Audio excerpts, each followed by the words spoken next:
Hi friends, SP Tech Kannada YouTube ಚಾನಲ್ಗೆ ಸ್ವಾಗತ.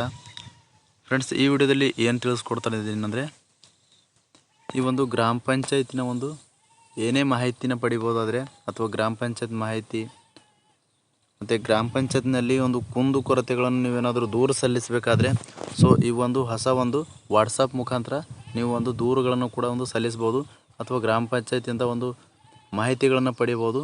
ಕೇವಲ ಒಂದು ವಾಟ್ಸಪ್ ಮುಖಾಂತರ ನೀವು ಒಂದು ವಾಟ್ಸಪ್ ನಂಬರ್ ಇದೆ ಸ್ನೇಹಿತರೆ.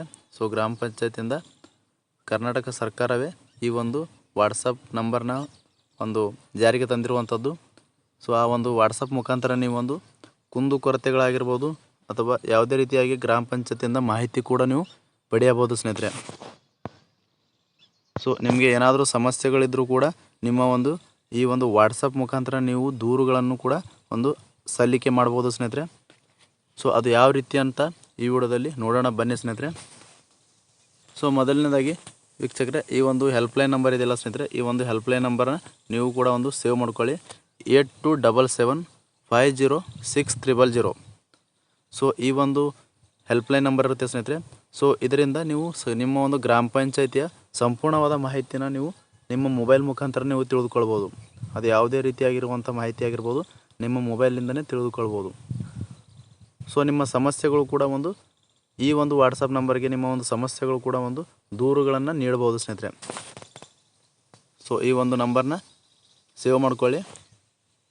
ಯಾವ ರೀತಿ ಈ ಒಂದು ವಾಟ್ಸಪ್ ಮುಖಾಂತರ ಯಾವ ರೀತಿ ಒಂದು ಮಾಹಿತಿನ ಪಡೆಯೋದು ಅಂತ ಈ ವಿಡಿಯೋದಲ್ಲಿ ನೋಡೋಣ ಬನ್ನಿ ಸ್ನೇಹಿತರೆ. ಮೊದಲನೇದಾಗಿ ಸ್ನೇಹಿತರೆ, ಈ ಒಂದು ವಾಟ್ಸಪ್ ನಂಬರ್ಗೆ ಒಂದು ಹಾಯ್ ಅಂತ ಮೆಸೇಜ್ ಸೆಂಡ್ ಮಾಡ್ತಾ ಇದ್ದೀನಿ.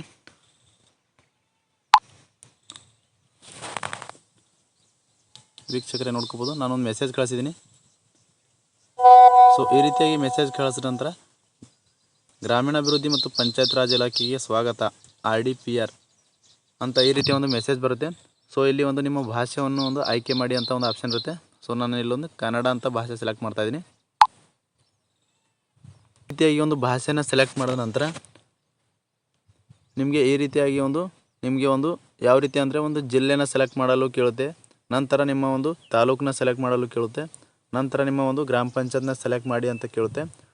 ಅದಾದ ನಂತರ ನಿಮ್ಮ ಒಂದು ಗ್ರಾಮನ ಸೆಲೆಕ್ಟ್ ಮಾಡಿ ಅಂತ ಕೇಳುತ್ತೆ.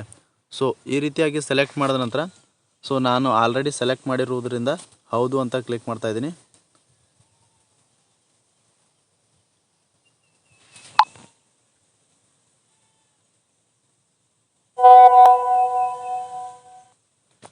ಈ ರೀತಿಯಾಗಿ ಹೌದು ಅಂತ ಕ್ಲಿಕ್ ಮಾಡಿದ ನಂತರ ಇಲ್ಲಿ ನಿಮ್ಮ ಮುಂದೆ ಸ್ನೇಹಿತರೆ 3 ಆಪ್ಷನ್ಗಳು ಕಾಣ್ತಾ ಇದೆ.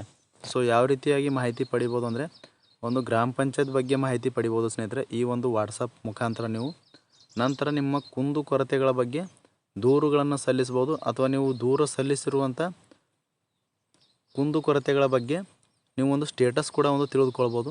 ಜೊತೆಗೆ ನಿಮ್ಮ ಒಂದು ಗ್ರಾಮ ಪಂಚಾಯತಿಯಿಂದ ಸಿಗುವ ಸೇವೆ ಸೌಲಭ್ಯಗಳ ಬಗ್ಗೆಯೂ ಕೂಡ ಮಾಹಿತಿನ ಪಡೆಯಬಹುದು. ಈ ರೀತಿಯಾಗಿರುತ್ತೆ. ನಾನು ಇಲ್ಲಿ ಕುಂದು ಕೊರತೆ ಅಂತ ಸೆಲೆಕ್ಟ್ ಮಾಡ್ತಾ ಇದ್ದೀನಿ. ಒಂದು ಕುಂದು ಕೊರತೆ ನಾನು ದೂರು ನೀಡಲು ಬಯಸ್ತೇನೆ. ಹೀಗಾಗಿ ಇಲ್ಲೇ ನಿಮ್ಮ ಒಂದು ಮೊಬೈಲ್ ನಂಬರ್ನ ಕೇಳುತ್ತೆ. ಮೊಬೈಲ್ ನಂಬರ್ ಹಾಕಿ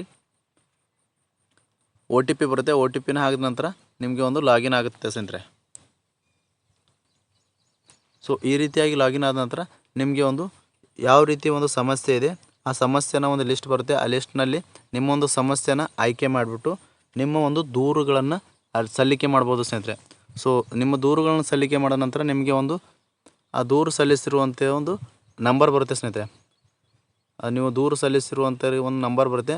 ಆ ನಂಬರ್ನ ಹಾಕಿಬಿಟ್ಟು ಮುಂದೆ ನೀವು ಒಂದು ದೂರು ಸಲ್ಲಿಸಿರುವ ಸ್ಟೇಟಸ್ ಕೂಡ ಇದರಲ್ಲೇ ಚೆಕ್ ಮಾಡ್ಕೊಳ್ಬೋದು. ಈ ರೀತಿಯಾಗಿ ಒಂದು ಪಂಚಾಯತ್ ರಾಜ್ ಇಲಾಖೆಯಿಂದ ಈ ರೀತಿಯಾಗಿ ಒಂದು ಹೆಲ್ಪ್ಲೈನ್ ನಂಬರ್ನ ಹೊಡಿಸಿರುವಂಥದ್ದು. ಇದರಿಂದ ಬಹಳಷ್ಟು ಜನರಿಗೆ ಒಂದು ಹೆಲ್ಪ್ ಆಗುತ್ತೆ ಅಂತ ಅಂದ್ಕೊಂಡಿದ್ದೀನಿ ಸ್ನೇಹಿತರೆ. ಈ ಮಾಹಿತಿ ತಮಗೆ ಉಪಯುಕ್ತ ಅನಿಸಿದರೆ ನಮ್ಮ ಚಾನಲ್ನ ಸಬ್ಸ್ಕ್ರೈಬ್ ಮಾಡಿ, ಲೈಕ್ ಮಾಡಿ, ಶೇರ್ ಮಾಡಿ ಅಂತ ಹೇಳುತ್ತಾ ವಿಡಿಯೋ ನೋಡಿದ್ದಕ್ಕಾಗಿ ಮತ್ತೊಮ್ಮೆ ಮಗದೊಮ್ಮೆ ತಮ್ಮೆಲ್ಲರಿಗೂ ಹೃದಯಪೂರ್ವಕ ಧನ್ಯವಾದಗಳು ಸ್ನೇಹಿತರೆ.